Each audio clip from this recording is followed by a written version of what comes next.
Want to take control of your money, but feel lost about where to start?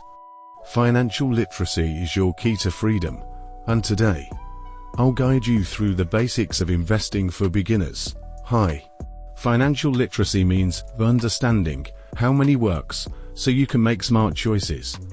Whether you want to get out of debt, save for big goals, or build wealth, learning to invest is an important step anyone can take, even if you're starting with just $100. First, ask yourself, what do you want your money to do for you?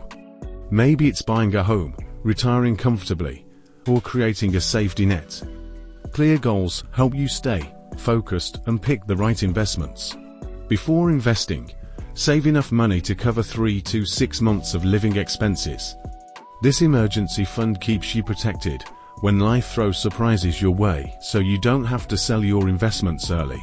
Now, let's talk about where to put your money.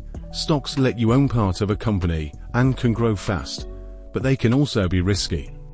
Bonds are loans to companies or governments with more stable returns. Mutual funds and ETFs pull money from any investors to buy a mix of stocks and bonds, great for beginners.